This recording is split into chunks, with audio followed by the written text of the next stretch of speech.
Hey there, guys. Welcome to Confessions of the Idiots. Everybody wants to confess, but not everyone wants to hear them. Today, I'm joined by maybe the last time on Zoom by the great man himself, Mr. Lehmo. Hey, Lehmo, how the hell are you? Hello, Sam. Great to be with you. I hope it is the last time on Zoom. I thought you were going to say, I hope it is the last time. I hope this is your last ever podcast. You always threaten me like that. I hate it. I hate it so much. I miss your face-to-face vibe. I give off a lot of energy, don't I? I've got a lot of big podcast energy. You've got some good pod energy. And I guess you've been doing single pods. I've been doing single pods. I'm looking forward to getting two people in a room together and fighting and usually disagreeing on every single thing. That's what we like. That's what we like. But how are you doing in ISO at the moment, Lehmo? You're looking forward to being able to go outside again and actually do things? 100%. Yeah. I think I've been drinking too much. Sure. Here's how water or yeah. This is how I know I've been drinking too much wine. Yeah. My 3-year-old son now knows that Tempranillo is a Spanish grape. So you've just been making a lot of small talk about the wine. So you've run out of conversation as well. That's the other thing. Yeah. This is a Shiraz. It's a lot more heavy-bodied than a Pinot. So I've lined up every type of red wine with characters in Paw Patrol. Yeah. Shiraz is like rubble. I think you're doing just fine. I think you're doing so well. Because last time, Lehmo, you came on this podcast, we had a wonderful film idea of Aussie Ostrich, and you pitched Aussie Ostrich. Yes. The story, and a great listener of the show made a beautiful poster. So I'm hoping we can get some sort of film idea out of this as well, because I think you and I should come out of isolation swinging. That's what I feel. I totally agree. I think Ostracize, which is, of course, the name of the Aussie Ostrich story. Of course. You have to tell me that, mate. Has got genuine legs as opposed to the ones that Aussie had. Genuine legs. Yeah. Yeah, but he's got good pins on him, Aussie. They're good legs, ribbon pins. We could easily do a graduate sort of style poster as well. Like there's so many different posters we could go for on that. Because we know one thing about Aussie Ostrich. He fucked. That's one thing we do know. Well, Aussie Ostrich, interesting, and this is a scene I'm looking forward to in the film. It's the audition for Hey Hey It's Saturday with Daryl Summers, and he does the Sharon Stone leg cross. That would be a big moment for us. Yeah. And a reference that maybe not everyone will understand, but nonetheless, I think it's going to be quite amazing. Do you think that the puppets on Hey Hey It's Saturday did have to audition for the show? Oh, yeah, absolutely. Yeah, 100%. Yeah. And they were just lifeless. Like they didn't have the puppeteer behind them at that point. So just lots of questions, but they said nothing. I like his confidence. He didn't say anything. I like his confidence. He's good. Give him the job. So you could call it, for some, it came across as confidence. For others, it came across as arrogance. Yeah. I remember once in Yarrawonga doing a wonderful gig. I don't want to brag too much, but doing a wonderful gig, and then a local got up and did one of the worst ventriloquism acts I've ever seen. It was not Jeff Dunham, but it was pretty close. It was a little bit racist, and it was a lot of fun. It was a local butcher who also did a ventriloquism act, and I always think, maybe we just need a good ventriloquist. Maybe the world hasn't seen a good puppet act yet. I think there's certainly room for it. I mean, if the Yarrawonga butcher is your benchmark, then I certainly think we can do better. Yeah, you start telling me about things called the Muppets and stuff, and I'm like, oh yeah, I'll see. Yeah. I only know whatever. Yeah, when people start telling me about like Team America or any sort of thing that they're seeing, to do with some sort of ventriloquism or puppetry, I'm like, is it like the Yarrawonga butcher? The Yarrawonga butcher. Yeah. Which, in and of itself, is a great name for a character. Yeah. What do you think he's like? Do you think he's a bit dark and hides a lot of human meat in his freezer? I don't know why. That's the first thing my mind went to, Lehmo. Now, I imagine this character would have some pretty dark worldviews and would have some pretty controversial things to say on all manner of topics. And do you think they would shock you, or do you think that the views you kind of go, oh yeah, I knew you'd be like that? I think for some of the views, I'd think to myself, someone had to say it. I didn't want to have to say it, but the Yarrawonga butcher, he'll say it every time. Yeah, he, sometimes he speaks truth to power in a really beautiful way, right? But other times he just appeals to make America great again. The lowest common denominator. But I like the Yarrawonga Butcher. I think it would be a great film, the Yarrawonga Butcher. Who would play the? See, you know what? Russell Crowe would play the Yarrawonga Butcher. Yeah, with all his opinions. G'day. Rusty would do a great job. Oh, g'day, folks. Can I get you your T-bone? trying to get deep and gruff. yeah, deep and gruff, and then lots of opinions, lots of political opinions. And Russell Crowe, when he plays the Yarrawonga Butcher, is always in a trench coat. Oh my God. And always has cuts of meat. If he opened his trench coat out, right? You know, the old want to buy a watch kind of vibe. He opens it up and there's just different cuts of meat. Oh my God. That could be his catchphrase. What time is it? It's T-bone time. As he opens it up. It's T-bone time. It's always T-bone time. And he just drops a lot of opinions on people as well. And he's really for gay marriage and, but he believes in the death penalty. So you don't know where you stand with him. Yeah. So he's got some weird mix. Some of his views are really progressive and others are really, really backwards. And he hates dogs, but because he's got meat in his jacket, dogs follow him everywhere. Great. He's like the Pied Piper of Yarrawonga. Great. Yeah. Well, I think that's just one film idea that's happened even before we started the podcast, Lehmo. Yeah, so you and I are lacking communication with people in the outside world so much that we've already thought the Yarrawonga Butcher would actually make a really good film idea. There we go. I'm thinking maybe there's a, like the Barber of Fleet Street. What's that movie called? Oh, Sweeney Todd. Sweeney Todd. Yeah. Yeah. So you're thinking that sort of style. Do you think we get Tim Burton involved as director? Because Helena Bonham Carter has to be involved, and that's the annoying thing. She'll be attached. Bring her and Russell Crowe would be great together. They would. That's true. Would she play the wife? Give her a similar role? Reprise her role from Sweeney Todd? I think so. She nailed it for Sweeney Todd. Great. Do the exact same thing. Actors love being told that. Do the exact same thing that you did in that other film. Actors love that. Yeah. Or the other thing they love is being told to be like someone else. Do it exactly like that person. Could you be less shit and do it like this person, please? Like, I imagine Russell Crowe would love hearing you say, when you do this, could you just try and imagine how Guy Pearce would do it and then do it like that? That was the best actor note I ever heard when one of my high school drama teachers said that to a student. They said, could you try and do that but be less shit? There's not much room for improvement when that's all you say. Like that's all the criticism they give. Be less shit. Like, what would you like me to do then? No, just be less shit. I mean, it's not putting heaps of pressure on you. No, it's not. It was like when I took a friend of mine to go and see an improv show, and they were like, it was so good, but it would have been so much better if they wrote it out and rehearsed it and just made it a little bit funnier. You go, that's not what improv is, though. Yeah. It can be very dicey. That's part of the fun. But I think that we should come out of this feeling a lot better about ourselves, Lehmo. And for this reason, I've found 3 wonderful online confessions. Right. And today, we're going to be hearing from Marg, Daniel, and Claire. And when I said that to you, Lehmo, I noticed there was a little bit of hesitation with the great. Like, that was kind of a surprise to you that I was going to read out 3 online confessions. I'm just getting involved. I'm fired up. You're fired up. So the first confession, Lehmo, comes from Marg.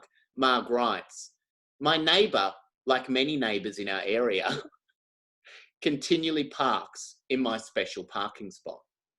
Right. So that's a problem, isn't it? Mm. If you're in a busy area. Yes. If you're in Yarrawonga, that's no problem. Yeah, Yarrawonga. Park anywhere. Plenty of parks in Yarrawonga. Nah, mate, easy. But in your special spot, imagine you're living imagine if you're living in Sydney, in North Sydney. Annoying. It's annoying. Annoying. Very annoying. Yeah. Yeah. So she says, after that, Marg writes, I know. It's so frustrating and something that I should probably get over, but I simply cannot. Yeah. What do you do? Well, we're there. What do you do, Lehmo, in this situation? If you have a neighbour parking in your spot right out the front of your house? I would just leave, if it is actually a designated spot for me. Yep. I would just leave a note saying, "Hey, FYI, go fuck yourself." This is FYI, go fuck yourself. I would say this is my spot. This is designated. Yeah. This is just mine. Keep calm and go fuck yourselves. Just on the wall. Okay. So you would just leave a nice note. Or I'd put one of these notes. Just hang on a sec. I've got one here. Yeah, great. Oh, you prepared one. Yeah. It's great when you bring props on the podcast. Can you read that? Nice parking, cunt. It's beautiful cursive text as well. Yeah. That's very nice. Nice parking, cunt. Yeah. Great. So you just leave that up. I just slipped that under the... Did you make this? No, a comedian called David Smeat. I don't know if you know David. No, I don't. He made Hold on, is he a butcher in Yarrawonga and does ventriloquism on the side? He made up a bunch of these for a show he did a couple of years ago. Right. And he just, after his last show, he just handed me a few of them. And I went, yeah, I'll have those. Have you ever left it on a car? No, I haven't. Not yet. But maybe Mark needs to do this. So maybe Mark needs to threaten them a little bit. I hold my car park right out the front of my stately home and pride myself on my easy access from my car to my door. So we've all got things that we're proud of, don't we? Yeah. That's when she just gets out of her car right at the front of her house. That's when stately home, not house. Oh, sorry, stately manor. Stately home, but yeah. You can go stately manor. That's the best she's ever gonna feel. Imagine that's a low point. Good park. I feel fucking sick right now. I feel good. I feel elated. Imagine if that was the biggest highlight of your life. Oh, and knowing that it's all downhill from that point. Yeah. And it wouldn't surprise me if it is, because she's complained about it somewhere. Oh, she has. Oh, for sure. Yeah. This is just one of the small pleasures that I've afforded myself after years of working so hard. Working hard has always been a small pride of mine. You work hard and you reap the rewards. The key to any good life is to know what's most important. Do you think that's true? So, well, yes, that is. It's important to know what's important. Of course. Absolutely. So she's worked hard for her whole life, and one of the things she's rewarding herself with is just a park that's slightly better than the next one. Just a car spot that she probably got with the council permit. See, this is what I'm worried about with her. This isn't her actual spot. I feel like this is a permanent. I don't think it is. Yeah. Look, I get annoyed when people park in the best spot out the front of our house. Yeah, and don't give out your address, Lehmo. Don't give out your address. But, yeah. But I go, well, that's just life. Yeah, that's life. I'll move on. Yeah, move on. Do you ever get annoyed though, Lehmo? Do you ever feel like leaving a note like that? Yep, it gets annoying. It does annoy me. And I feel when you're in a rush. But I never would, because it's public parking. Yeah, and it's not your right. And it's not my right. It's not like that spot's carved out with my name. Yeah. Written in council paint onto the road. It just says Lehmo, back off. Fuck off. Lehmo's fuck off. You need to have a great work-life balance. I didn't make that up myself, but believe it to be very true. Because I thought for a second she made that up. No. But in my head I went, what a wonderful phrase. What a wonderful turn of phrase. What a wonderful concept. Imagine that. I'm going to start using sayings and then go, Rome wasn't built in a day. Now, I didn't make that up myself, but I think it does apply here. I'm going to do the opposite. I'm going to say I made that up. I'll support you. If anyone's, well, I'm going to wait around maybe and go, like someone says Rome wasn't built in a day, and I'll go, you know who made that up? Lehmo. He doesn't want it out there, but he made it up. He's got heaps of them. He's got heaps of them. He won't stop. True are the thoughts that often run through my mind, and often, when I least expected, I can pride myself in the generosity of spirit I can afford. What? That's a lot of bullshit, isn't it? Yeah. It just sounds like bullshit. Sounds like bullshit. I feel like this person has read heaps of self-help books. Generosity of spirit is a big one. Yeah, that's how she's talking like she's read heaps of self-help books. She's talking like a moron. Do you think that... Another way of saying it. You weren't going to say it, Lehmo, but I was going to say it. I'm like the Yarrawonga butcher. I slam down with my opinions. What do you think, Lehmo, at the moment? Because she's saying she's got generosity of spirit. She's worked really hard. What do you think that means? Do you think this means the confession's going to be fucked, or do you think she's going to reel back? And okay. I think she's clearly torn. Yeah, she's going. Do I go postal and blow this fucking person's car up? Yep. And always a good option. And let the street know that this is my spot. Light a car on fire, a bin fire in the car. Or do I just, like a normal person, accept that I just have to try and find a park? Because that's life. That's life. Also, it's not your park. Yeah. I mean, calling it generosity of spirit is a bit fucking rich. Coming from you, Marg. Just accepting shit that's normal is what that's called. However, something recently has changed all of this for me. I like to zip in and out of work, slide right into my parking spot after a huge day. But recently, this has not been possible. And she builds this up, Lehmo, like this is a huge shock. But we already know from the first fucking sentence that her neighbour takes her car spot. Yeah, right. So she's had a big day at work. I love like she's seeking sympathy there. Yeah, a hard day at work. I've worked a really hard day. Like no one else in the world ever works a hard day. She's done a strong 4 hours and she's pretty stressed. You must be exhausted. I can't think of anything worse than having to park 10 metres away from where you wanted to park. A little bit less convenient than usual. She's furious. Yeah. You see, my neighbour has been parking in my spot. Why, you ask? So were you asking why, Lehmo? Hey, why, Sam? Why's the neighbour been parking in my spot? Let Mug tell you. Okay. Well, because they seem to own 2 cars and have room for only one in the driveway. This all seems to make sense, doesn't it, Lehmo? Okay, so then they put one on the street. Yeah. So you seem to be following this quite well, Lehmo. Gee, you're smart. I haven't even brought out the whiteboard yet. I've got my butcher's paper here that the Yarrawonga butcher dropped off. Where's your driveway at? Where's her driveway? We don't know. Mark's driveway? We don't know. Maybe out the front of her stately home. She didn't have one because she's got a patio that she extended too far. Oh, right, okay. Yeah, it happens to the best of us. Extend your patio a little bit too far. You see, my neighbour has been... Okay, so I won't do that again. Never mind. I'm a good and reasonable person. See above, she writes in brackets. So... I saw no evidence of that. But she's got generosity of spirit, Lehmo. Well, according to her. Yeah, well, that's true. And she works a hard day. We know that. Again, according to her.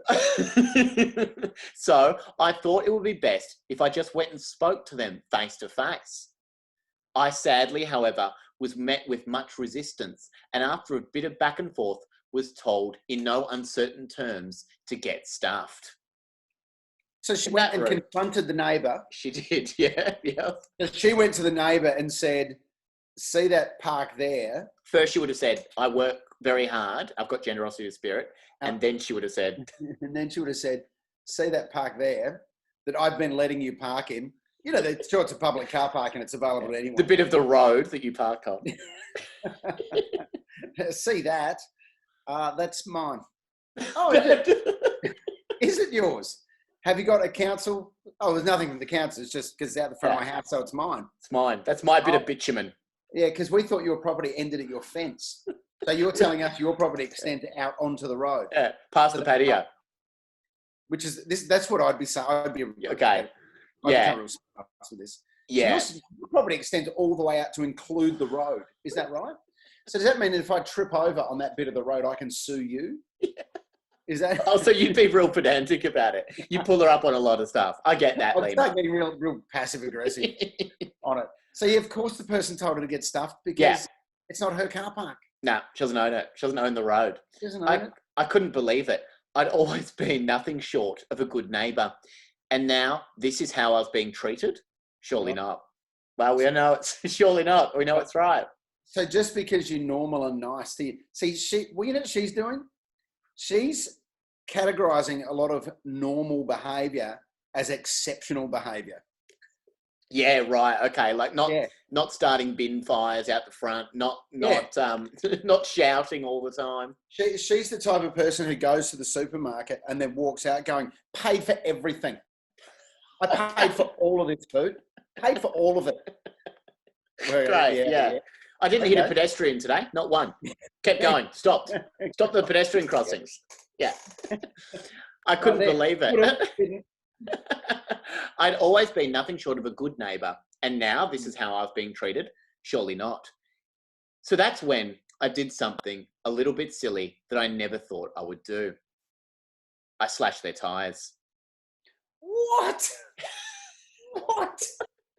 She slashed the tyres. Slashed their tyres. And how bad is that as well, Lehmo? Because that's like, that makes you less mobile. They're not going to move their car if they've got slashed tyres. That's absolutely true. That's going to be inconvenienced for longer. For longer, yeah, while they get their tyres fixed. Although she won't be inconvenienced during her jail term. That's true. What about her court appearances? Will she be annoyed if she has to can't get a park at the courthouse? That's right. As a warning to them, I slashed their back tyres. So she seems like a good neighbour. And, and this is the extent she's been pushed to, Lehmo, when she couldn't park in her car park a few times. Yeah. She had to lash out. She had no choice. The generosity of spirit really coming through here. From the good neighbour. But then I had another problem. Now they couldn't move.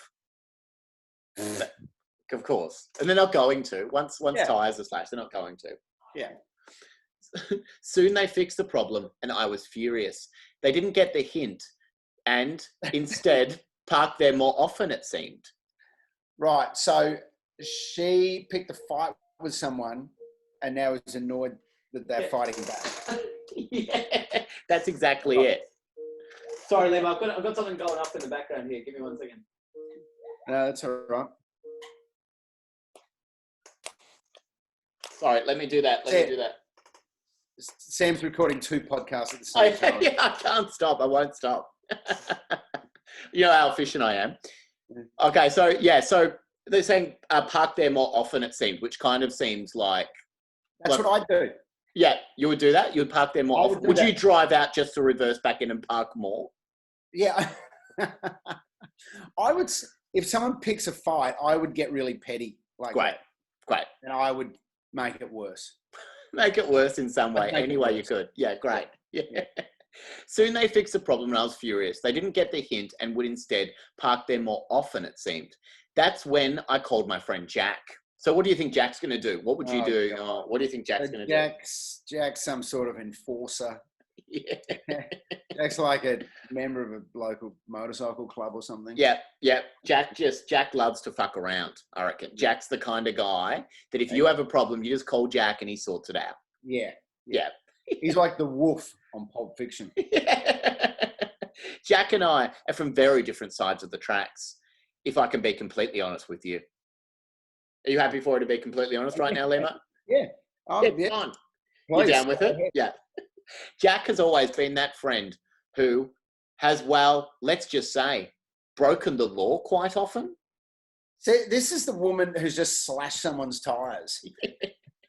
And they're on very different sides of the tracks. Talking about how different she is from this guy who breaks the law. So I asked my friend Jack to break into their car and move it down the road. So she didn't want to do it, Lehmo, because she's got generosity of spirit. She didn't want to do that. But she'll get Jack, her law-breaking friend, to do it. I feel like this would have been a better option A. Yeah, right. Instead of going straight to the slashing the tyres. Yeah. At least if you got there and your car was in a different spot, you just can't, if nothing else, there was no damage or anything, a party would go, oh, did I? Oh, maybe I did. Maybe I did. Maybe I did move it ages down the road. Yes. Because maybe they didn't have that car parked for one time. Maybe they didn't park directly out the front. Yeah. Oh, so I asked my friend Jack to break into their car and move it down the road. What I didn't know was that Jack would forget to pull the handbrake up. And instead of it being a seamless affair, it turned into something that wasn't. Their car rolled down the hill and smashed into a fence down the road. Right. That doesn't exactly sound like... Right, Jack is no longer the wolf from Pulp Fiction. Yeah, he's not the best at his job. He leaves a lot of clues. Of clues. Jack's now more like the guys that were hired in the movie Fargo. Just can't get it right. Yeah.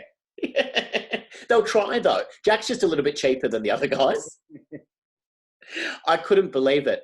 Here I was, always a good Samaritan, ruining a car, and for what? For a car space? I saw the neighbours go out looking for their car the next day, and I had to hide away. I hadn't slept that night and couldn't believe what I'd been responsible for. Now I feel just awful and haven't been able to let it slip my mind ever since. I wonder if it's best if I forget about it and pull it all down to a bit of bad luck, or if I can come clean and tell them what I did, all in the hope of forgiveness. All right, so that comes from Marg. Lehmo, yeah. Do you put it down to a bit of bad luck? No, Marg. Is that how you describe it? Marg, you've had a shocker, Marg. Yeah. Marg has not covered herself in glory here. Having said that, I don't know that I would be fessing up. If I was a neighbour and they came and told me that, I'd call the police straight away. Oh, if someone said, I slashed your tyres, that didn't work, then I moved it to the next neighbourhood. Stole your car, moved it, and then crashed it into a fence, I'd go, okay, I'm going to call the police. Yeah. So if I was Marg and you feel really bad, I'd just try and get a sense of how much damage was done, put cash in an envelope and put it in their letterbox. Oh, right. Okay, so you'd pay back for the car. Yes. Yeah, okay. Well, that seems like a very normal thing to do. You've kind of covered the out-of-pocket expenses. You haven't come clean. You've potentially preserved what might remain of a neighbourly relationship. Okay, great. That sounds amazing. So what do you think, Lehmo, in this instance? Do you think that the neighbours deserve to know that? Like, you know, and especially for Marg to come, like, feel better about herself? The neighbours definitely deserve to know. Where their car is. They had their tyres slashed and their car stolen and driven into a fence. Yeah. So they deserve to know. But it depends who I'm advising. Right. Well, it's Marg. Obviously, she's our friend, sadly. Then I'd just say, look, if she has to tell them to feel better about herself, then go and tell them. But I would say that's going to just cause all manner of issues. Terrible idea. I'm saying, Marg, put some cash in an envelope, put it in a letterbox, and just stop being an annoying neighbour. Yeah, and stop calling around all the time. Stop slashing people's tyres like a fucking maniac. And they already told her to get stuffed as well. Yeah. So they're not going to be friends. I don't think she's losing a friendship here. Yeah, right. Yeah. So, and then that tells me that if she goes and fesses up to them, they're calling the police straight away. Yeah. They would not hold back with Marg. And then she's going to drag her friend Jack into it. And she said, Jack's a dodgy guy. How's Jack going to respond if she dibber-dobs on Jack when she drags in the whole situation? Oh, God. Marg would be going to them, I hope you guys don't break your leg, sadly, when Jack comes around. Because hope Jack doesn't slash your legs. Yeah, and then Jack calls in some other mates to witness tamper before it goes to trial. Don't say Don't do anything, Marg. Just keep to yourself and move on. Maybe she could be more of a good Samaritan, Lehmo, and do something for other people. Maybe she could work on that generosity of spirit. There you go. Yeah. We know that about Marg. Maybe she needs to just focus on that a little bit more. And being a good neighbour. Get a job in a local soup kitchen, Marg. Yeah.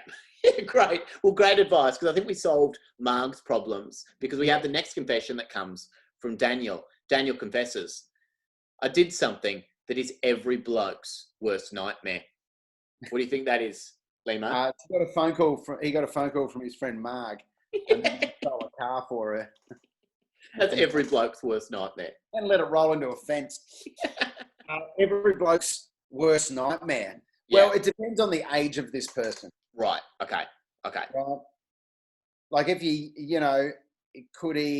he manage to get lucky with someone he really fancied and then couldn't perform sexually? Oh, okay. Okay. That could be a worst nightmare. Do you think that Marg is the fancy type? Are you thinking of Marg when you say fancy, or are you thinking even fancier?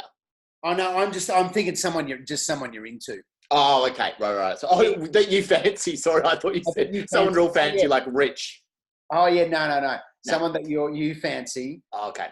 So that could be one option. Another option could be you got grand final tickets and the dog ate them. Sure. That can happen. That's another nightmare. Well, it's not that, Lehmo, but, he did sleep with someone. So he says something that all best mates worry is going to happen to them. I slept with my best mate's missus. Do all best mates worry about that? I think all best mates go, it might happen. It's You got to be careful. It's never been a concern of mine. Really? After a few too many furfies? I've never thought to myself, gee, I hope my best mate doesn't sleep with my partner. Just sleep with my wife tonight. Yeah, tonight. Just come around and sleep. Knock on the door. It's time. Yeah. Sorry, Lehmo, it's time. I can't sleep for fear that he's going to sneak into the room. And you go, come on, not now. And you go, sorry, Lehmo. I don't make the rules, mate. It's my worst nightmare. It's happening. We've been scared about this for years. It's finally. Let's get it out of the way. And by the way, Lehmo, can you move your car out the front? I prefer that spot. Don't smoke my tyres. I slept with my best mate's missus. Nick had been with Lucy for a long time, and their relationship was like iron. So strong that nothing in the world could ever break them apart. I really wasn't sure where he was going with that. Like an iron? Steamy, hot, a little bit of water. Hot, and with no creases in sight. Yeah, you didn't think it was iron, nothing stronger. Yeah. I thought iron was bad initially. Because these are like, this is the boring metal. Right. Like our relationship is like iron, boring metal. That's romantic. That could be in your vows. I'll love you like iron. So it's like iron at the moment, Lehmo. That's what the relationship is like. So strong that nothing in the world could ever break them apart. And this is my favourite part of a confession, I think, one of my favourites that I've ever read. That was until my dick got involved. So now it's saying to me like he was presented with the idea that they had a really strong relationship and he thought to himself, oh yeah, we'll see. We'll see about that. Yeah. We'll see if my dick gets involved. Yeah. Sometimes does. Sometimes it does. I can't blame that. I've been chatting with my dick and my dick has got a few thoughts on the strength of your relationship. We don't know if it is like iron. Lucy was always hot. All the boys thought that from the moment we first met her. We all agreed that she was an incredible girl, and Nick was lucky to have her. Isn't that nice? Yeah, great. Lucky Nick. Well, they've got an iron relationship. Lehmo, I don't know if you know that. That's how I'd describe it. That's not him saying that. That's how I would describe it. Unbreakable. Unbreakable. The only thing that can break iron is his dick. Yeah, that's very true. But everything about them worked. Okay, so this is how a relationship works, Lehmo. I don't know if you know how a relationship can be successful, but this is three key ingredients to every relationship. I want to see if you agree with this. Yeah, okay. They traveled together, got public transport together, and drove on big trips together too. Isn't that all traveled together? Yeah. It's just transportation. It's all transport based. I mean, I've always said transport's the cornerstone to any good relationship. You actually said that to me before we got on this call before. Yeah. It was my wife and I had that in our vows. Yeah. Said, I'll travel with you. I'll catch transport with you. I'll even let you ride in my car. Yeah. That's huge. Yeah. If the tyres aren't slashed first. It was all going according to plan. But 1 year in, Nick slept with one of her best mates, Astrid. So Nick, Nick, slept with Astrid. I'm starting to think this iron analogy at the start is a little off. You don't think it's as apt as it was before? Yeah. Yeah. Well, the husband's sleeping with one of his wife's friend? Yeah. Yep. Right. That's not right, is it? This thing's as strong as fucking balsa wood. It's crepe paper. Could break at any moment. Don't sit on it. It could break at any time. Yeah. Now, to say Lucy is hot is something, but Astrid is wow hot. Oh, right. Yeah, that's the next. I think that's the scoring system. Makes perfect sense. The internationally accepted scoring system. Why would you go from 0 to 10 when you could go wow? How many wows are you going to give it? I'm going to give that 3 wows. Do you mind if I say it? Wow. Wow. Astrid is the kind of girl you would attribute mass murders to. Oh, Jesus. Do you think that's 3 wows, Lehmo? How many wows are you going to give that? I'm giving that 4 wows. Wow.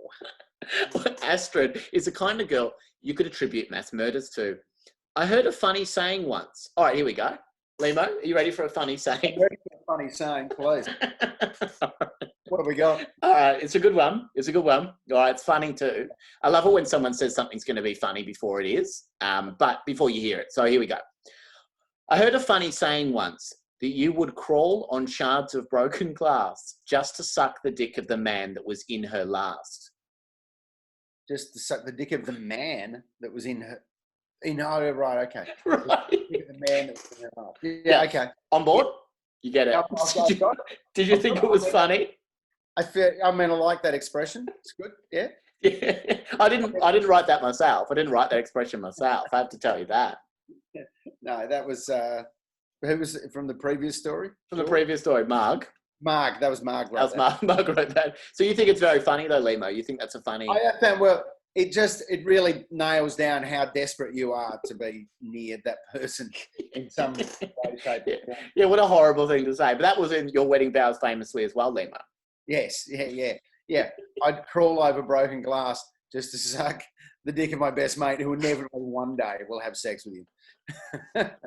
And this was very true of Astrid. So it brings it back to Astrid. This was very true of Astrid. So it goes without saying that Nick and Astrid fucked.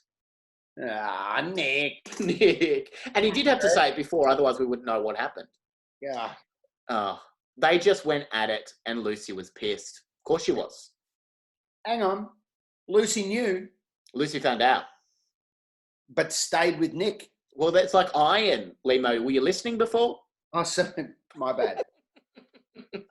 I'm sorry, I misspoke. So pissed off, in fact, that she, of course, wanted to get even on poor Nico. Oh, so... Yeah, poor Nico. Now, is he casting himself as a victim now? I think so. Yeah, I think he switched from asshole to victim, which people love to do very quickly. Yeah, so I'm actually a good person, just FYI. Yeah, she was got caught up in this. Yeah, whirlwind of iron. Yeah. So did the Yarrawonga butcher. We all know that. So she was out for revenge, and because I quite liked Lucy, I didn't seem to mind too much either. There you go. Right. So he's not helping. He's not helping the situation, is he? Not helping at all. So far, no winners in this story. You think they're all bad people? Even poor Nico? All of them. All of them. She was out for revenge, and because I quite like Lucy, I didn't seem to mind too much either. We were all out drinking and having a great night out, and we started flirting heaps, of course. Yeah, right. Well, that's where it starts. That's where it starts. Yeah. Nick wasn't around. It was just a few of us, and she pulled me in and put her hand right on my junk. Fuck. Right on. Oh, that's right on his junk. Yeah, not his waist. Not his hard rubbish. Where's your bin? I was rock hard already, and we hadn't even started doing anything yet. Yeah. We made the most love that night, and I was performing extremely well. Oh, well done, mate. I really did well. I bust a lung with that. I did a really good job. Yeah. You did it, yeah. After coming, though, I was filled with that dread that men mostly have after coming. That awful feeling you get when it's all done and reality suddenly hits again. So what does he do, Lehmo? What do you think he does in this situation? Do you think he... I think he's... I think... knowing Daniel... He's going to say that he all of a sudden feels guilty. Now. Absolutely. He's clearly now. For the first time in his life. He's not thinking with his dick all of a sudden because his dick's gone to sleep. He's done. Dick's having a snooze. It's up to the brain in his head now. Oh, no. The worst parts of the body, famously. Got a bit of clarity on the situation. So, well, he doesn't... Yeah, well, he feels bad. He feels bad. So I just ran away from my bedroom after I realised what I'd done. Yeah, right. Obviously, He didn't do this in their marital home, Lehmo. You'll be happy to know. He did it in his own home and then runs away from his own home. It's right. Where's he going, I wonder? I don't know. Probably to go and see Astrid. Probably crawl over shards of glass for Astrid. Yes. Lucy promised me she wasn't going to tell Nick and told me it was just a bit of good fun. A bit of fun. Just a bit of fun. Just mucking about, Lehmo. Good on you, Lucy. Good on you. I told her I wasn't so sure and that maybe we needed to have a serious chat sometime. He was too busy running at this point, Lehmo, though, to have a serious chat. Now wasn't the time. I'm running too fast. He was yelling this out over his shoulder as it was. Yeah. We'll have a serious chat sometime. Yeah. So sad for me. Nothing else. So sad for Nico. Feel like I should tell him it's really what a best friend would do. Yeah. Oh, God. That is what a best friend would do. Maybe a best friend wouldn't sleep with their partner in the first place. But as we know, Lehmo, it's bound to happen at some point in everyone's best friend life. Why would he bother start to act like a best friend now? He should have started acting like a best friend. Maybe. Well, when it started. Yeah. When they cut each other's skin and became blood brothers. When she put her hand on his junk. Yeah, he should have said, wow, wow, wow, but no thank. He should have said that. So what do you do, Lehmo, in this situation? If you're Daniel, do you come clean? Do you tell your best mate? Nico, poor Nico. Oh, God. It's a tricky one. It's a tricky one. Look, and what are the odds that that's going to stay quiet forever? Sure. Yeah. It's going to come out eventually. Very low. Yeah. That's going to come out eventually. So you've got two options. You either tell him right away, which is likely going to end the friendship. Sure, probably. And it's going to cut a wedge in the friendship group. Oh, yeah, of course. A little rift. People will gravitate towards the bloke who hasn't been aggrieved. Yeah. So you're going to be left without friends. All right. And all the girls are going to turn on you. Yeah. And even Lucy will probably turn on you. Maybe even Astrid. Maybe even Astrid. You'll be crawling over broken glass and Astrid won't be interested. Yeah. Or imagine going to all of that effort of crawling with bloodied knees over shards of glass and they say, no, thank you. I don't feel the same. Yeah. Well, that's embarrassing. God, egg on my face. So you think maybe Lehmo don't come clean to Nico? I think maybe don't come clean. I think perhaps the passage of time. Yeah. I mean, the obvious answer is don't do this in the first place. Sure. But maybe over the passage of time, he will eventually find out. Mm. And when he does find out, maybe it'll be a bit of, oh, geez, when was that? 10 years ago? Oh, yeah, I fell. Anyway, I slipped and I fell inside of her. Let's get another beer. Anyway, let's get another beer. Is that your way out of every tricky situation? Oh, wow. Anyway, let's get another beer. I tend to give it a few more wows. Wow. Anyway. Well, I think that's fair, Lehmo. I think that's fair. But, Nico isn't blameless in this because he slept with Astrid. So maybe he can just leave it and just think, hey, maybe it's okay. She got even. So maybe this friendship group has just accepted that everyone's going to root everyone. Yeah. It can happen at any point. Yeah, at any point. It'll happen. Any dick, any vagina could just bang. Wow. Well, let's go to the final confession, Lehmo, that comes from Claire. Claire writes, I'm not the worst person that's ever lived. I love it. It's just, you so are. When you say that. Yeah, but I'm sure as hell done some shit things. Right. The next sentence, Lehmo, nothing against me, but I've done a few things here and there that I majorly regret. Right. I love the talking about yourself and the... Nothing bad again. I wouldn't say a bad word about myself, but I've done some shit things. I mean, nothing against me. I've been horribly average at times. One of them was definitely running over my friend's cat. Oh, definitely. It's definitely that. This person is going to be hard for this person to recover here from me. Of course. Yeah, you think so? Did they deliberate? Okay, was it deliberate? No. Yeah. But you wouldn't say a bad word about Claire, would you, Lehmo? She certainly wouldn't say a bad word about herself. No, she wouldn't. See, if she accidentally ran over the cat, well, I feel really bad for her. Yeah. Well, if she did it deliberately. Well, then I don't like her. You don't like her. Yeah. It was late. She's probably never going to recover. It was late, and I was leaving their house after a long dinner and 2 glasses of wine. And as I was pulling out, I also ran over the cat. Now, how was I supposed to know that it was hiding under my wheel? Well, I mean, that's fair. Yeah. You don't know that the cat's hiding under your wheel. And you can't always check, can you, Lehmo? Not after 2 glasses of Tempranillo. After a fine Spanish grape, you tend not to check all 4 wheels. You just drive off. I get that. You check 3 maximum, not all 4. I will never check all 4 wheels. You can quote me on that. Never.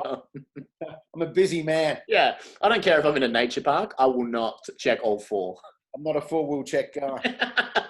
I've always known that about you, Lehmo. Well, never checks all 4. Never. Why do cats always do that? Well, they don't always do that. No, not always. Sometimes they just lie in the sun, not dead. Yeah. Sometimes they just lay around in other places. So strange that they seem to love to play under things that might just kill them. So if she knew that cats always do this, then she should be 4-wheel checking. She should be not 3-wheel checking. It's inexcusable for her to not check wheels if she knows the cats always do this. They always do this. Yes. Every single time. So strange, they seem to love to play under things that might just kill them. I also don't think a cat was playing under the wheel of a car. They don't come with health and safety. They're just cats. They just play. They play. They love it. My friends weren't even seeing me off after I'd had dinner at their place. Pretty rude, if you ask me. Yeah, I guess. If they live in an apartment, though, Lehmo, we don't know the situation. Yeah. If they live on the top floor apartment, they're not going to walk her down and see her off. So, yeah, it sounds like a fucking nightmare, to be honest. I just said this person's sounding very needy.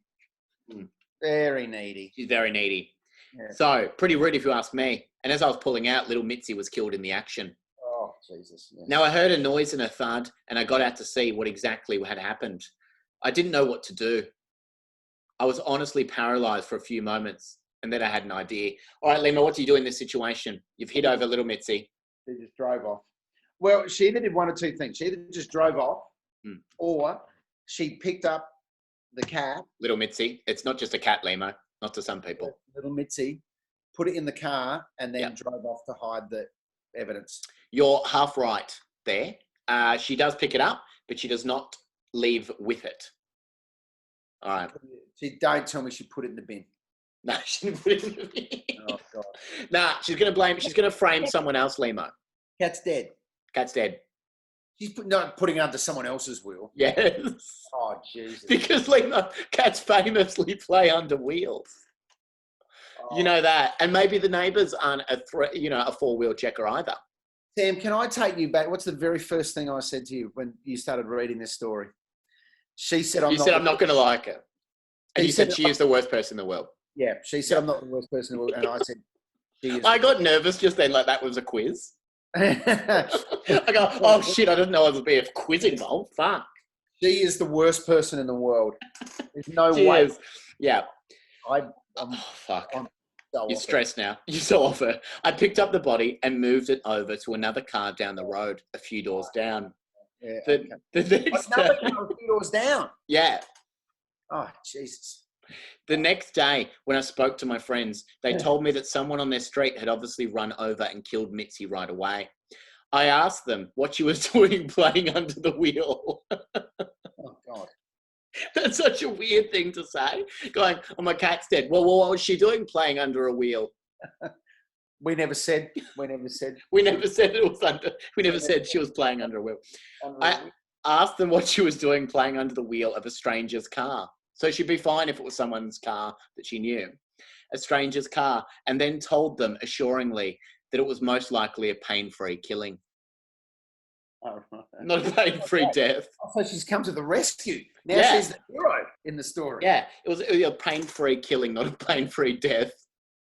But I do feel bad about it. My friends are furious with the people that live down the road and said they are going to say something to them when they see them next.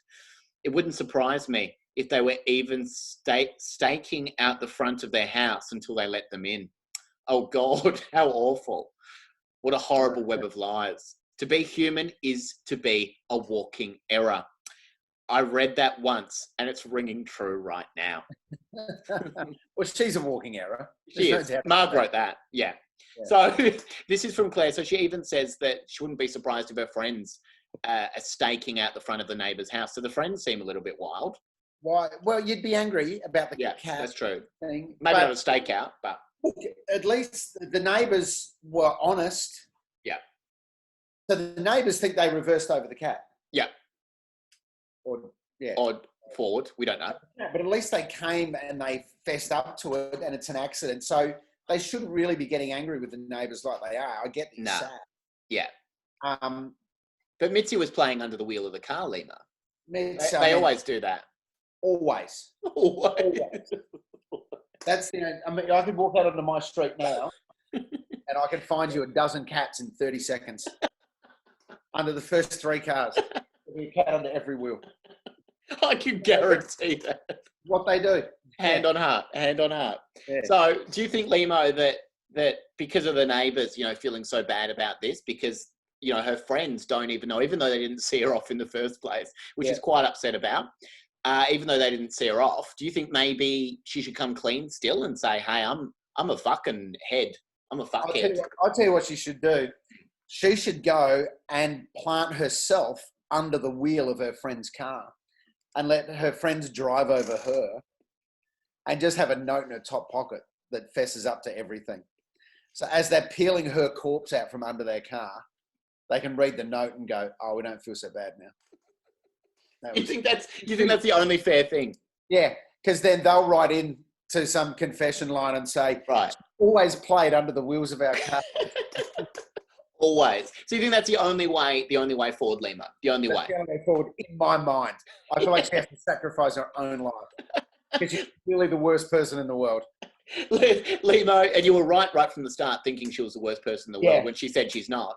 I hate this person. Of all the things I've done with you on this podcast, I hate this person more than anyone. The most.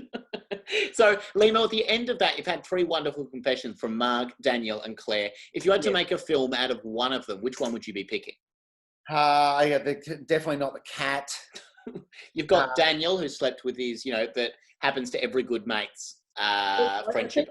I think sex in amongst friends is always good fodder. Yep, that's true. Movies. But I like the insanity of the woman who thinks she's has generosity of spirit. Yeah. You got some good characters in there too. And hires hitmen to move cars. And then the neighbour who won't move the parking spot. I think Margie's story with the parking. Margie's story. Who would you get to play Marg and then Jack? Jack, I would get the Yarrawonga butcher to play Jack. So not Russell Crowe, but Russell Crowe playing the Yarrawonga butcher in the film? Yeah, Russell Crowe as the Yarrawonga butcher playing Jack. In the film. Great. So it says starring the Yarrawonga butcher. Yeah, and I think and Margie would be played by Nicole Kidman. Great. Yep. Yeah. And what about the neighbours? You got 2 more there. You got the neighbours. Yeah, the neighbours. I think someone who's a bit crazy and a bit scared. I think Ben Mendelsohn. Ben Mendelsohn would be great. He'd be fantastic. Saying, get stuffed, getting scared, get stuffed. Yeah, Jackie Weaver would live there. In fact, the cast of Animal Kingdom lives next door. Great. The whole cast. That's amazing. Wow. Well, Lehmo, thank you so much for coming on the podcast. If people want to find you, you're on Instagram at Lehmo15 and Twitter is Lehmo23. Is this correct?